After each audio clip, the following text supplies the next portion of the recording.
سے ٹھنڈا ہو جائے۔ کتنے کمال کے حادثے ہیں جو مسلسل ایک دوسرے سے مل کر کام کر رہے ہیں، اور مزید کوئی ایسا نیا حادثہ بھی نہیں ہوا جو تسلسل سے ہونے والے حادثوں کا تسلسل اور وہ فریکوینسی توڑ دے جو ہلکی سی بھی بدل جائے تو وہ زمین پر ہر قسمتی زندگی کا آخری دن ہے۔ جو ہلکی سی بھی بدل جائے تو وہ زمین پر ہر قسم کی زندگی کا آخری دن ہو۔ گویا حادثے میں ایسے کسی حادثے سے ہمیشہ کے لیے بچنے کا انتظام بھی حادثاتی طور پر موجود تھا تاکہ زمین پر حادثاتی طور پر پیدا ہونے والی زندگی کسی حادثے کے باعث ختم نہ ہو جائے۔ دیکھیے، یہ ساری کہانی آسمان کے ہماری زمین سے اڑنے والے پانی کے واپس لوٹ آنے سے شروع ہوئی۔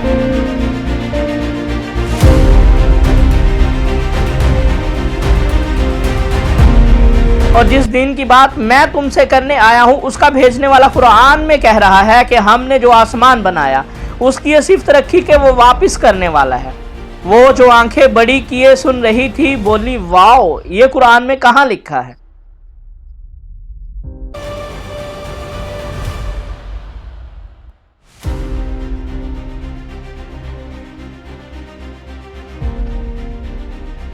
جب اس ملحد لڑکی نے مجھے ٹوکا تو لگا جیسے میں اس منظر سے باہر نکل آیا ہوں جو اللہ کی ایک نعمت کا شمار کرتے ہوئے میرے لاشعور میں چل رہا تھا۔ یہی طے ہوا تھا نا، تم اپنے سوالات مذہبی فضولیات والی ہیڈنگ کے نیچے لکھتی رہو گی اور اپنی باری پر پوچھو گی۔ میں نے اس سے پوچھا تو وہ بولی سوری رہا نہیں گیا۔ یہ بہت سرپرائزنگ ہے کہ قرآن نے تمہارے بقول آسمان کو لٹانے والا کہا ہے، اور ہماری ڈسکشن سے تو یہ بات واضح ہے کہ اوزون میں پانی لوٹانے والی صفت نہ ہوتی تو زمین پر زندگی پیدا ہی نہ ہو سکتی۔ تب بھی مجھے تجسس ہوا کہ دیکھو قرآن میں آسمان کے لوٹانے کی خصوصیت کا ذکر کہاں ہے۔ میں نے اسے سورہ الطارق کی 11ویں آیت دکھائی۔ قرآن کا ترجمہ عموماً الرجع کا سادہ سا مطلب کرتے ہیں۔ میں نے اسے قرآن کی 6 الگ الگ تفاسیر اور لغت دکھائی تو وہ کہنے لگی ہاں ٹھیک ہے، ابھی تک تم اپنا کیس ٹھیک پیش کر رہے ہو، آگے دیکھتے ہیں۔ میں بولا لیکن تم اب سوال لکھتی رہو گی اور اپنی باری آنے پر پوچھو گی۔ اس نے ہاں میں سر ہلایا تو میں اپنی بات جاری رکھتے ہوئے بولا میں تمہیں پانی اور خشکی کا وہ تناسب بھی قرآن میں دکھا سکتا ہوں جو اس وقت زمین پر موجود ہے۔ چاہو تو اس نقطے کو اپنے نوٹس میں ایڈ کر لو۔ ہم پانی پر مزید بات کر سکتے ہیں لیکن اب تم نے ردم توڑ ہی دیا ہے تو کیوں نہ ہم اس حادثے کی طرف چلیں جس نے یہ دنیا تشکیل دی تھی۔ وہ بولی ویسے تو میں اپنے بارے میں جاننا چاہتی ہوں کہ میں یہاں کیوں ہوں، لیکن تم پیچھے جانا چاہتے ہو تو مجھے کوئی اعتراض نہیں، لیکن پہلے مجھے اس آیت کے لفظ کی تشریح کی تصویریں لینے دو۔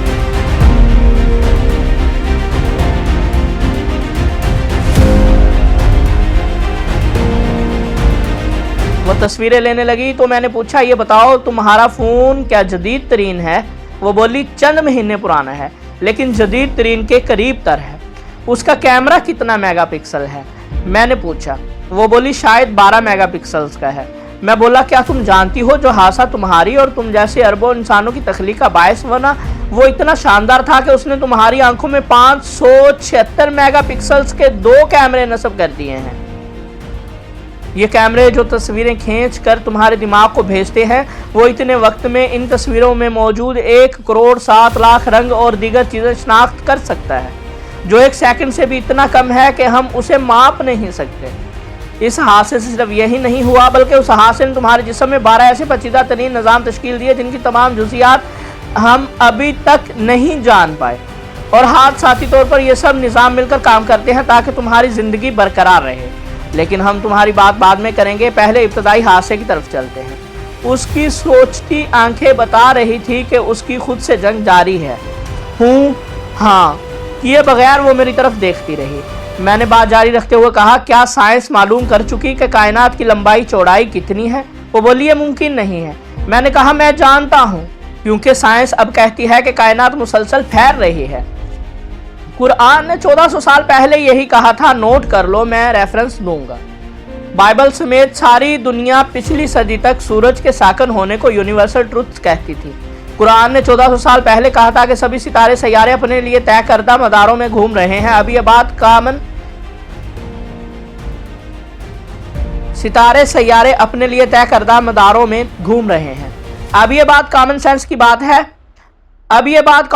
की बात है लेकिन 14 सदियों पहले की दुनिया में तसव्वुर करो, ऐसा कौन सोच सकता था। मैंने देखा वो अपने सवालात लिख रही है। मैंने कहा तुम मानती हो 14 अरब साल पहले एक धमाके के जरिए ये कायनात बनी थी। मैं ये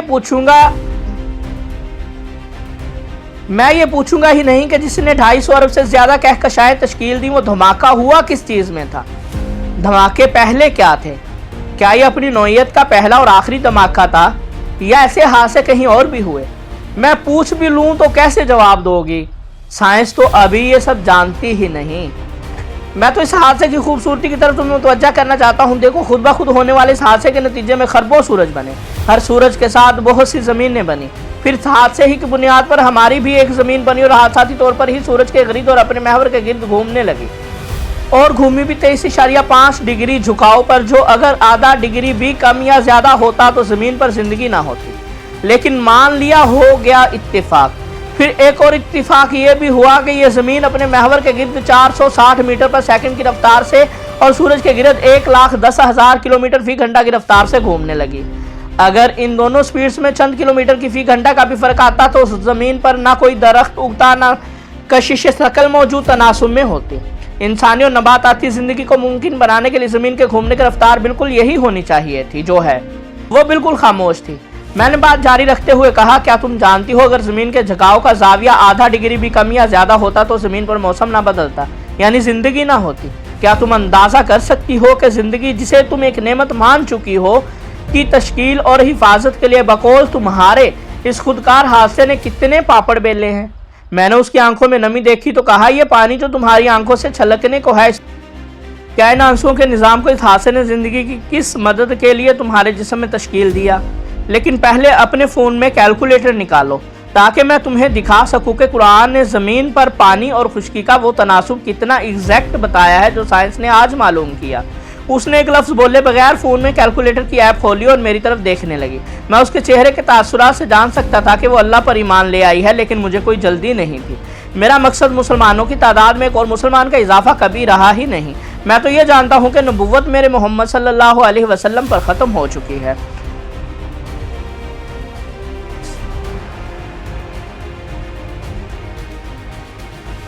वो अल्लाह का पैगाम मुकम्मल करके अमल में ढाल कर तो दिखा गए, लेकिन अपनी असली और इंसानी मजबूरियों के बायस दुनिया के हर खित्ते और हर दौर के अफराद तक खुद चलकर वो पैगाम नहीं ले जा सके। मेरे मोहम्मद सल्लल्लाहु अलैहि वसल्लम को यकीन था कि हर दौर वो साबिकून ज़रूर ढूंढ लेंगे जो उनके नुमाइंदे बनकर उनका पैगाम मज़ीद आगे पहुँचाएँगे। मैंने जितने मर्द और ख़वातीन को भी इस्लाम में दाखिल किया, यही सोच कर किया कि ये लोग नबी की वो नुमाइंदगी करेंगे जो पैदाइशी मुसलमान फ़िरक़ों की लड़ाई में उलझ कर भुला बैठे हैं।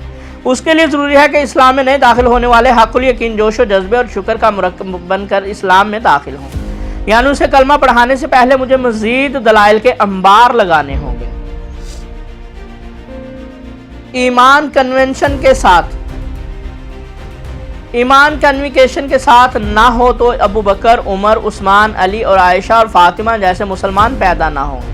वो ना हुए तो ख़त्म नबूवत की अमली दलील कौन बनेगा। वो बोली मैं मानती हूँ तुमने ये साबित कर दिया है कि कायनात का बनना हादसा नहीं था। तुमने ये साबित कर दिया है कि कायनात का बनना हादसा नहीं था, उसे वाकई किसी खुदा ने ही बनाया था। सवाल यह है कि ये कैसे साबित करोगे कि कुरान तुम्हारे बयान करदा अल्लाह ने ही बकौल तुम्हारे मक्का में पैदा हुए एक शख्स पर नाजिल किया था। मैंने कहा बस यही साबित करने में देर लगती है जो तुमने मान लिया। उस हकीकत को तो कुरान अल्लाह का कलाम है, मैं 1 मिनट में एक मामूली मक्खी से साबित कर दूंगा। वो जोर से हंस पड़ी और बोली, हाँ, पहले दिन तुम मुझे बिल्कुल पागल लगे थे, शक्ल से भी लगते हो, लेकिन अब मुझे शक नहीं कि तुम ऐसा नहीं कर सकते। लेकिन मैं सुनना चाहती हूँ। मैंने पूछा ये बताओ तुम्हारी साइंस ने कब साबित जाना है कि शहद बनाने का सामान मादा मक्खी जमा करके लाती है, नर मक्खी नहीं। वो अपने फ़ोन पर गूगल से ये मालूमात तलाश करने लगी और थोड़ी देर बाद सिलसिले में एक तहकीक मेरे सामने रख दी जो उसकी तफसील बताती थी।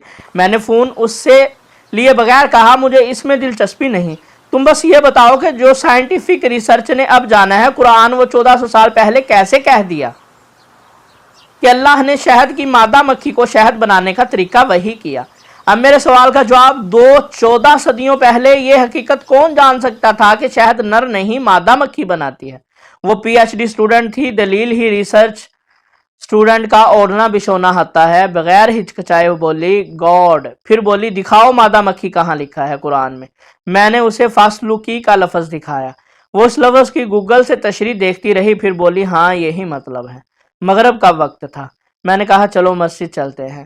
وہ بولی ہاں، ایک لمحہ ضائع کیے بغیر۔ میں نے کال کر کے ان پروفیسر صاحب کو بھی مسجد آنے کے لیے کہہ دیا جنہوں نے مجھے اس لڑکی سے ملنے کا کہا۔ اور تم اپنے رب کی کون کون سی نعمتوں کو جھٹلاؤ۔